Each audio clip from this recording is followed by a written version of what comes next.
Welcome to the Road to Accountable AI. I'm Kevin Werbach, Professor of Legal Studies and Business Ethics at the Wharton School of the University of Pennsylvania. For decades, I've studied emerging technologies from broadband to blockchain. Today, artificial intelligence promises to transform our world. But AI won't reach its potential without accountability, mechanisms to ensure it's deployed in responsible, safe, and trustworthy ways. On this podcast, I speak with the experts leading the charge for accountable AI. One of the most important questions in AI accountability is how to go from principles to practice. My guest on this episode is Jean-Enno Charton, the Director of Digital Ethics and Bioethics at Merck KGAA of Darmstadt, Germany. The Merck Group, as it's also known, is today a separate legal entity from Merck and Company in the US and Canada, but it has over 60,000 employees and major operations in healthcare, life sciences, and electronics. It also has a very well-developed AI ethics program. In our conversation, Jean-Enno talks about the choices that Merck made in its responsible AI efforts and how his group was able to have impact within the organization. I hope you find his comments as instructive as I did. Jean-Enno, thank you so much for joining me on the Road to Accountable AI. Thank you for having me. So what is responsible AI or AI ethics? Pick the term that makes the most sense to you. What does that mean to you?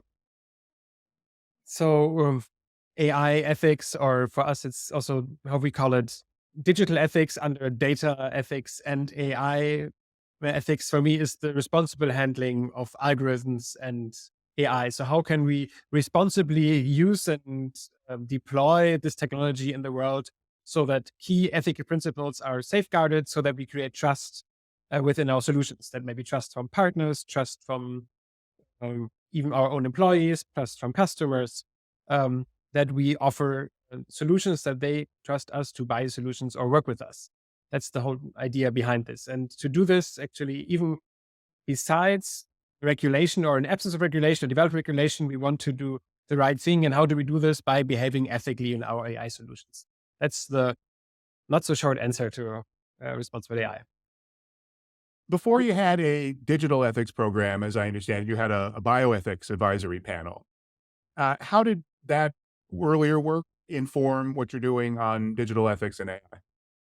So yeah, actually, so within the company, the bioethics work started already in 2011, which is some time ago. And this arose from, let's say, bioethics challenges was us. We have a strong healthcare pillar. One of the pillars is healthcare. And it actually has quite some sort of like obviously clinical trial programs, but also our fertility research. We're one of the leaders in female fertility. Actually, this brought quite some questions around sort of like research on embryos or like stem cells with it. And how do we deal about this? And sort of at that point, 2011, there was quite a big debate around this. And so we decided to get external help in the sort of like the Merck Bioethics Advisory Panel, it was then called. And they really helped us to come up with principles and structures and how to address ethical questions. And then when 5 years ago, we first ventured really into digital health with the collaboration that we have with Palantir called Syntropy, we really looked into sort of like, okay, how do we do this ethically? Because as I mentioned, the trust element is really critical for us. And then we looked at sort of like, okay, what have we learned from the bioethics? How do we operationalize it? How we put this forward? And that's sort of like how we borrowed from the bioethical principles and frameworks, everything that we had done, and also these advisory panel work into the digital ethics and then also AI ethics. And that's something that I guess why pharmaceutical companies have a little bit of a head start here, because we have been dealing with these ethical questions all along, and we are a highly regulated sector at the same way. So we're not the first time we encounter this. So we can borrow some ideas we've had before, other than maybe, let's say, big tech who have not been in this situation before, that there's like also like a very critical public having a look at you, sort of like, how do you behave doing this rightly, and really being careful that you do the right thing in your innovations.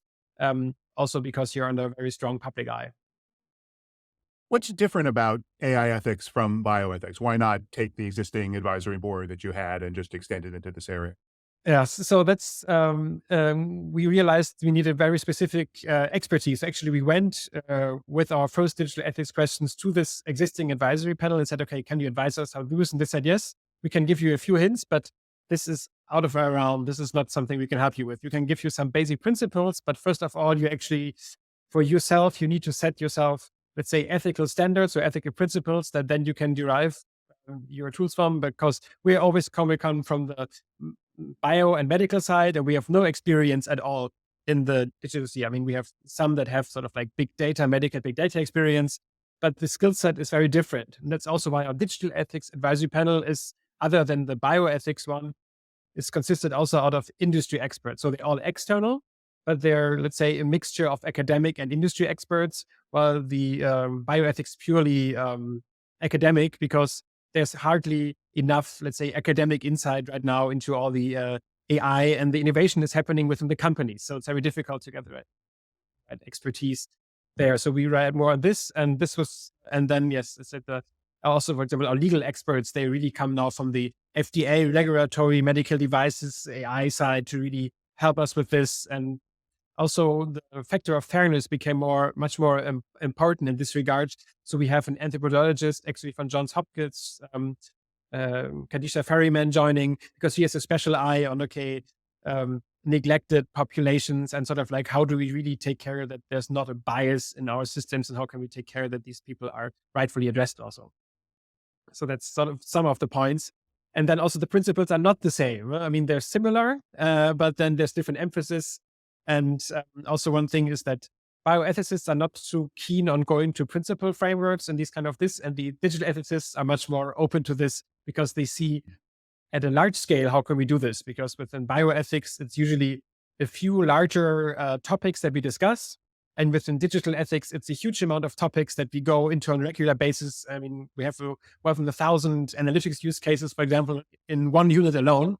And how can we screen this at a high throughput? And this will not work without assessments and frameworks and these likes, and will not just be a one-on-one discussion with an ethicist. But I will go into this in more detail probably later on.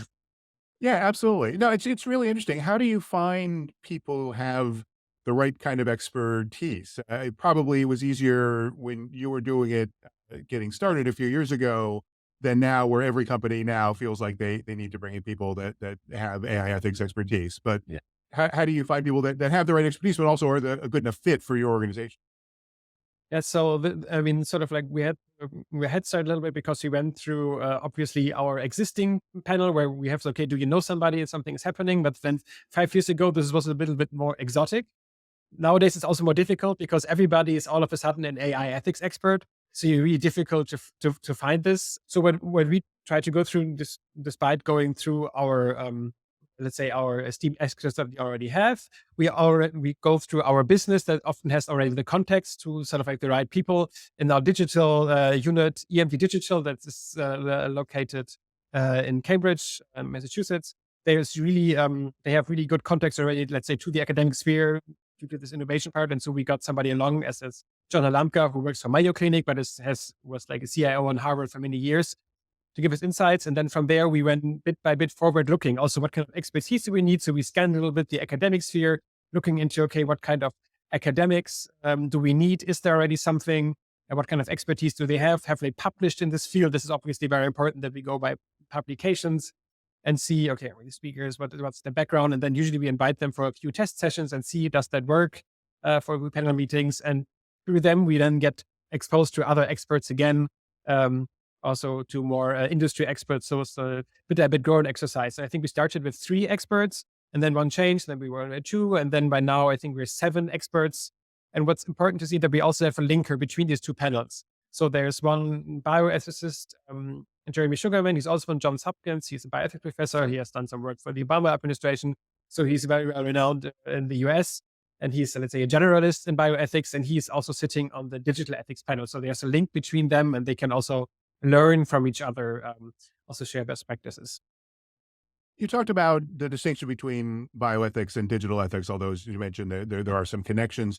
Is AI ethics just a subset of digital ethics? Yes, for us, it's a subset of digital ethics. When we started to develop, let's say, ways to ethically handle data, because our first business ideas, this started with, as mentioned, syntropy. This was about health data and sharing health data, and how can we analyze data in larger data banks. And we decided, okay, we need something for ethical handling of data.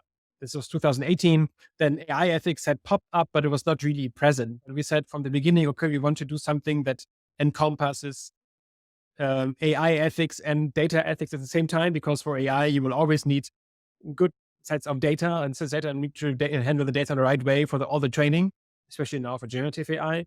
And so we decided to do this under the term digital ethics as once. Many might just be also responsible AI is maybe for some the more, especially in the IT field, the more understandable term for them. But for us, this is sort of like digital ethics encompasses this all, so that we really also make sure for data. This is something as a German company, a German headquartered company.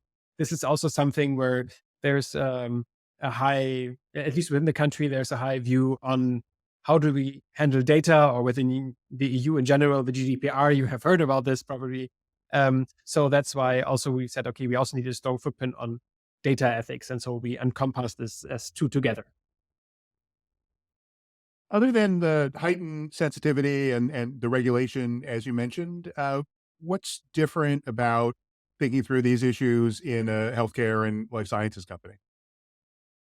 I mean, obviously we are in a heavily regulated environment already, which makes it more difficult a little bit to operate. And then it's also the most sensitive area you can imagine. So the trust element is even more critical for us than for other providers, I'd say. I mean, maybe goes similarly for banks, and the sensitivity or insurers. But then health is usually the most personal information people have. And we see this even in the US, that there's a higher, let's say, alertness towards health data than maybe other data being used. And so this was really for us the strong push. Okay, we need to get this forward. And also we're discussing with other companies in the health field. And actually, the most reach out from other companies I get is from actually in the healthcare field, because they see they have to be extra alert and extra early prepared for this, because this is something that might help them otherwise in the long run. And also, if you look at the UAI Act, applications within healthcare will most likely get in the high risk group, and always will need more detailed analysis and oversight. Cutting the other way, though, even within your corporate group, there are many different businesses, different units, different products, a range of different kinds of issues. So how can you, as a large company, you develop one set of guidelines or one process around digital ethics that spans all of them?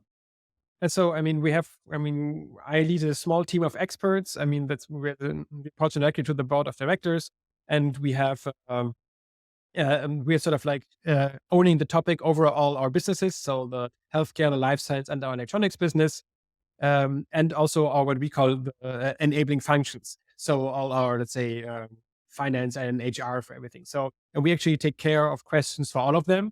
But we have one code of digital ethics for the company that defines our principles, and it's not do's and don'ts. It's specifically principles. A set of in total 20 grouped under 5 major principles. And from these, we can develop guidelines and do's and don'ts for certain applications, certain areas, certain fields. So that was very important for us, that we do something for the entire group. But then obviously these sectors have very different needs. I mean, for our life science sector, for example, for the analytics unit, I already mentioned it before, we have one what's called the Analytics Center of Excellence. We have a platform here on Foundry. It's a technology platform. And here people can develop analytics use cases from ideation to proof of value to industrialization. And they, for example, asked us, can you quickly build us a filter so we can identify those cases that have ethical challenges? And within life science, which is sort of like our business that sells, let's say, any kind of lab materials, but also tools like genome editing tools or mRNAs and lipids. So also offer services. Their data may not be as sensitive as the healthcare data. So we don't think that there's so many use cases that are critical. So we just wanted to build a filter to find out the few that are critical. And so we, based on our digital ethics, we develop ethical markers that we then put into questions that the use case owners can actually have to answer as part of the process in their different stages. And we can see, okay, is there an ethical risk? Yes or no. And then we can, if there's an ethical risk or the score is high, then we go and analyze it. So this is, for example, one way. But then, for example, in HR, which is right now one of my closest customers, I'd say, with all the Gen AI solutions that come along, or AI solutions in general, whether we insource them or if we develop them ourselves.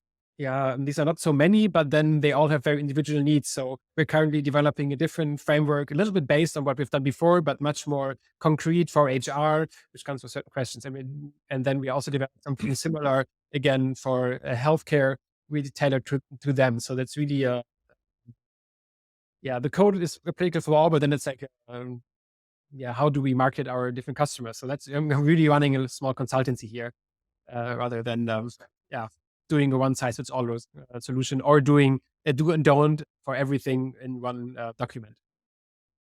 How did you decide what principles to put into that code of digital ethics? So for those who are really keen on this, they can read about this. There's actually publication in AI Society about this, how we put this. They have published this with a partner from the University of Wittenherdecke in Germany, Sarah Becker. She has been on our advisory panel also before as one of the leading experts. And we really went and looked into being a European company. We looked into, okay, what kind of principles and frameworks have been published in the EU in the last 5 years back then. So this was between 2015 and 2020 when we started this. And what has been published towards data ethics and AI ethics. I think we had with like, and may they be from uh, governments, may they be from corporations, may they be from NGOs or think tanks. And we found a total of 62 frameworks. And this was back then, I guess now it's several hundred. And we tried to identify principles and all of them to have a most holistic view. And often they were called differently, but we really tried to look into all details and to see, okay, is there sort of like a one word behind this that where we can find it also? Because some of them are really marketing speech or semantic differences, but we really could narrow them down to the different details. Then after that, we actually grouped them into the 5 major principles that you see now when you access the code on our homepage. You can see 5 different principles, and actually 4 of them are identical with the bioethical overall principles that exist. And one of them actually is new, is transparency, which is because this is actually more or less the key principles when we go to digital ethics. This was a larger endeavor that took us more over a year. What we also did after is actually we checked whether, okay, how does this work within the US? Principles that have been formulated there, or also within Asia and China, for example, especially. And we see that it actually matches pretty well because it really just defines ethic principles in a philosophical manner. So it's really, if you would read this as normal employee, it's rather complex and we have to easen it down for people to explain, but it really helps us to identify challenges. And we saw that, for example, it works well in the US, but also in China. And maybe if we look in the Asian geographies, it might more be that there's additional principle of harmony coming along, that the autonomy is not as important and there's harmony coming up a little bit more. Societal harmony is a higher value, but beyond that, we have something that is actually quite checked globally also. Why is transparency so distinctively important for digital ethics? So we think about this. For us, the key element or why we do this is really to create trust in our solutions, that we offer trustful solutions. And I think with this high opacity that AI has, or the whole big data topic has behind it, people, for it's really extremely difficult to grasp what is happening. And everybody knows they're putting the data somewhere on the net and something's happening with it, but nobody knows what's really happening. And you always imagine these kind of things that are happening with your data, or they might be used in a certain way. And so this is for us that we say, okay, we want to be transparent. We really want to share sort of like what we do and how we do it, and be as open as possible about our sort of like maybe AI solutions and what's happening within them, so the people can actually trust in these solutions and lose the fear and skepticism of these solutions. I mean, and this goes not only externally, but also internally with our employees here at Merck KGAA, Darmstadt, Germany, because this is really something that, I mean, obviously we have the whole variety of society working for us. And also here, there's quite a level of mistrust, especially if we look at blue collar workers and sort of like, okay, this AI may cause my job, but also our white collar workers are threatened by ChatGPT and think, okay, what does that mean? And what kind of solutions are we using? And so this is something where we think, okay, we really want to educate here. This is really where this transparency even plays a very important role in-house. So we really, educate and be transparent with our own employees so that they understand this. One of the reasons that I was interested in speaking with you is that you have published a couple of these papers, which we'll put in the show notes, talking about your approach. And I was particularly interested in one that talked about what you call principal at risk analysis for operationalizing AI ethics. Can you talk a little bit about what that means? Yeah, so this comes a little bit. So why did we actually put this code digital ethics? I mean, why do we need this? Couldn't we just do with the bioethicist that advised us? Because we do not have like a code of bioethics for the company. And this comes to the fact that there is not yet a fixed sort of like set of principles for digital ethics out there. And bioethics are very well established since 30 years or so. But for us, it's not the case. And so we realized, okay, we cannot just simply form the digital ethics panel, but they need something to orient themselves on. And sort of like, and these principles that we formulated in the code, they're sort of like as guidance for the experts to take decisions, but also obviously as the overall guidance for the company. But also, and this is why it's really designed in this way, that we can build analytical tools from it. And this is sort of like the Para, as we call it. This tool actually we developed directly from the code, which is sort of like a way to analyze a certain questions and see whether in a certain business model um, things are at risk or principle is at risk. And with this outcome of this analysis, we could say, okay, if we have a certain question, for example, are we responsible how things are done in a certain way and a certain technology? And then we can, an expert, not everybody in the company, but an expert in my team can do this analysis. And then we find out, okay, 5 principles of our total 20 are at risk.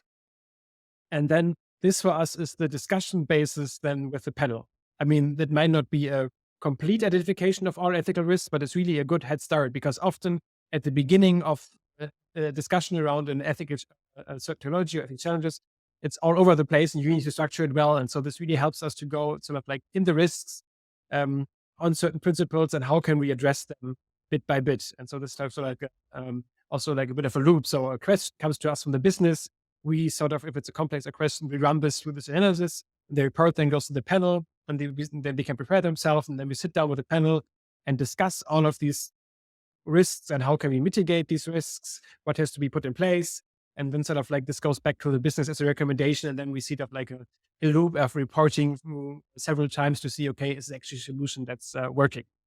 This is sort of like how can we actually operationalize this? And this is, let's say, for larger complex questions, how can we do this in a better way? I mean, if we would run the Power on any kind of most questions, then I would need like 20 people in my office. But for those complex questions, it's a focusing mechanism, it sounds like, for the discussion that's an input to the advisory board. And also really shows you the risk that might arise and something that you might just not have on your radar that might happen.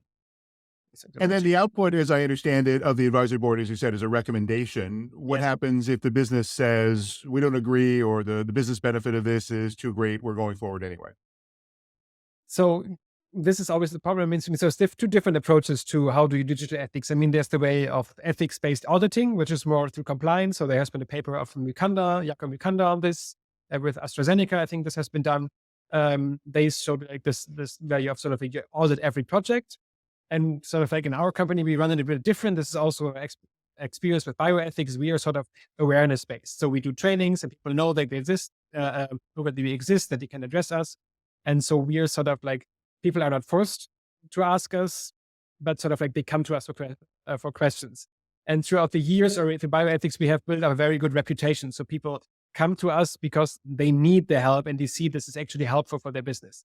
They could ignore us and they could also ignore the advice, but it's well documented within the company. And sort of if you ignore the advice and later on then run into problems, then this actually, I mean, obviously hurt very much the decision takers, let's say, reputation with the company. So that's sort of like a little bit of pressure. And it also goes to the way that we say, okay, for us, we're a family-owned business, or let's say we're on the stock market, but 70% is off stock market in family hands. There's a higher sense of, let's say, generational thinking. So we want to have a sustainable business in 50 and 30 years for the next generation of the family. And so this whole of responsible business, it has been a longer thing. And it has also been, it's on the responsibility is on everybody's hands. So it's not just with the data scientist or AI scientist, AI developer that's on the all end, but it's also with the middle manager, the high manager, and the board of directors. So it's really the entire chain. And this is sort of like a certain culture we have established with the company And this helps that actually people come to us and they take these recommendations seriously. I mean, they ask us for certain questions. And I must also say some recommendations, obviously, we are not able to implement because just they're maybe not realistic. But so we come back and we ask, okay, can we have a more pragmatic solution? What do you think about this? We approach it in a certain way, but sort of like how you think it's not working because probably they do not have that insights in our processes and business. And then we really go an iterative way to find a solution that's best fitting. And I also have to say that our advisors are rather pragmatic. I mean, we're not going to, we don't have ivory tower fundamentalists that come with a certain way, but it's really, okay, this is a pragmatic solution. And obviously we cannot aim for total perfection, but it's of, let's say, risk mitigation on a larger level. We do, go a pragmatic way. What has changed over the time that you've been doing this digital ethics and AI ethics work? Obviously, there's now a lot more adoption of AI. There's generative AI. How has that influenced the nature of the work you do or things that you've learned?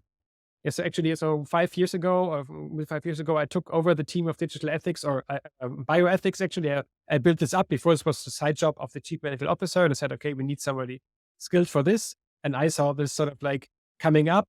I was just me as a lone player back then, and so pushed this a little bit forward the company, but it was seen as a rather, let's say, esoteric topic or something like data governance or data ontology that nobody wants to do. It's something of a side business. And I've really seen let's say, in the last year, I mean, the people that come to me and ask me questions has been risen exponentially within the company. I mean, this is ChatGPT finally showed people things are happening and actually I need to address these things and I want to have certain solutions and how can I have them? How can I have them responsibly? This obviously has also been sort of like under the attention of the board. And we now have since a few years also a chief data and AI officer who's really taking care of this. And he's actually the chair of the panel. So he's a very close partner in crime with me. He's really pushing this forward. And we see a big momentum. We have a big data culture team within the company now that's really pushing this forward. We do a lot of awareness. And I mean, I can see that there's not only me pushing and standing in the corner, but there's also a big pull effect from different businesses. So I don't need to stand on everybody's door anymore and say, okay, I'm very sure you have some questions for me, but people are coming running to me and ask questions. So there's, and it's also externally. I was just yesterday sitting on a panel also with somebody from Google Cloud Services actually, and from Munich. And she was also saying that all of a sudden since a year, this whole data governance, data ethics thing has moved out of the shadow. And she always says people, this is unsexy in the beginning and people need to get their basics right. And it's sort of like eating your veggies every day. But this is something you have to do in order to be able to innovate fast. And this is also what our chief data AI officer who worked with automotive sector before always says, I mean, he always comes to me and saying, so why do we have brakes in the car? So the brakes we have so we can go safe, but fast. So it's like, okay, this what we have enables us to innovate really rapidly, but sort of like in a safe manner. So we actually can hit the brake if needed. One of the issues with generative AI is these foundation models, which get developed by big tech companies, OpenAI, Google, and so forth. And then an organization like yours might be using that model and bringing in some of your own data and building queries and specialized applications, but you're not the ones who are controlling the original training of the model. Have you had to confront that issue, or how would you think about that in terms of your ethics work? For example, so we actually use an insourced model within the company that we have our own, we have our own GPT, my GPT that we have in the progression where we can actually, let's say, it's cut off so we can put in our own data or let's say confidential data from the company. And, but obviously there are questions around, okay, how do we do this? And obviously the IP questions in the larger frame, sort of like how it was been trained, it's becoming much more prominent now. So how do we deal with this? But one question, for example, that also came up in this whole thing that in our speak up line, actually somebody asked us, so you see that's our compliance speak up line. We got the questions that, okay, there were those reports that the OpenAI had workers in Kenya actually were exposed to violent materials or pornography materials and didn't get the right counseling. And so they did this for like $60 a day and they were really suffering a lot. And how can we, what kind of thing is this? And so we really looked into, okay, is this a technology we can use? Has has this been developed under human rights violations? And obviously we did like a survey, we see it's not the case. And also these kind of programs have been halted. And so OpenAI is no longer pursuing this. So that's why we can use technology. But so this is some of the things that are on our radar. And I think, I mean, you can read up on this. There was a Time article, I think, some time ago on this. And it's something that we take seriously and survey, but obviously then we try to also, when we in-source solutions, especially now within in HR is a big topic right now, and we actually have developed also ways to assess the vendor of a product. So in the final sort of like when we have like 2 or 3 finalists in our vendor selection processes, actually become now for AI solutions with a certain kind of questions that really check also not only sort of like how does the company behave, what kind of principles they have, but also how they address issues, how do they have like bodies, then digital ethics, or have they have sort of like a crisis mode for this or certain things, just do they take this topic as seriously as we do?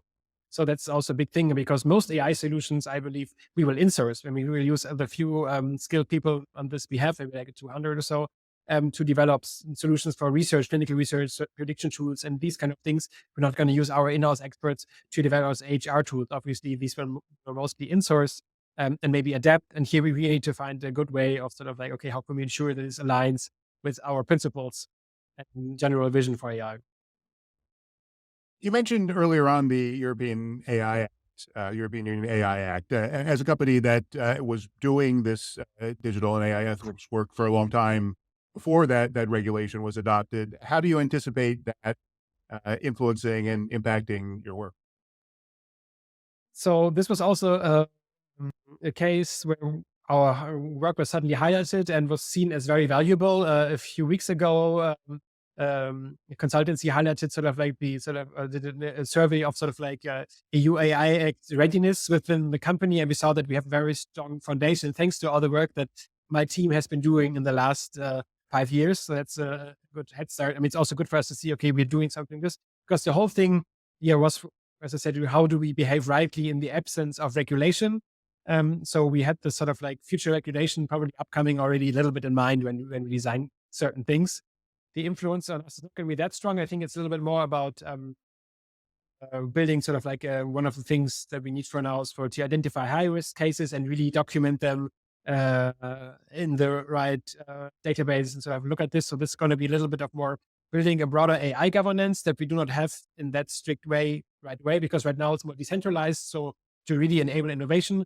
So we will move to a little bit more centralized AI governance that also gives like a consolidated mandatory review, I guess, for high risk cases. So it's no longer voluntary, as in my case, but then there will probably like a legal ethics and whatever other body review of certain projects and areas that we identify really in response to this regulation. So it may slow down a bit in things, and let's say it's not a perfect regulation, but I mean, I have 2 hearts. One over in the company, I want to be a little more free, but I'm also a citizen. And sort of like as a citizen, I really much appreciate that the European Union is moving forward with this. It's not an ideal framework, but I think it's still better than having no framework at all.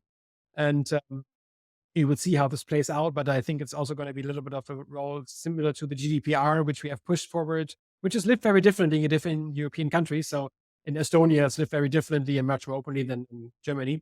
So I assume it's similar going to be with the AI. But I think it's a good thing moving forward with this. And I think also other world regions will look at us pushing this forward and how have we done this and what are sort of the key elements. And obviously everybody wants access to this market.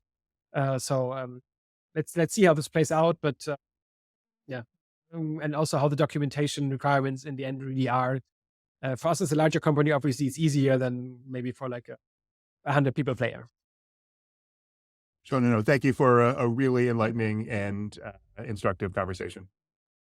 Thank you. I mean, to all those who see this, I mean, don't hesitate to reach out to me through LinkedIn, learn more about how our company is doing this. And yeah, we're willing to share. We actually do a lot of cross-company initiatives also to share best practices, pushing things forward, educating, really policymakers, or also exchanging with academics that do case studies on us. So feel free to reach out to me or my team members and discuss. Wonderful. This has been The Road to Accountable AI. If you like what you're hearing, please give us a good review and check out my Substack for more insights on AI accountability. Thank you for listening.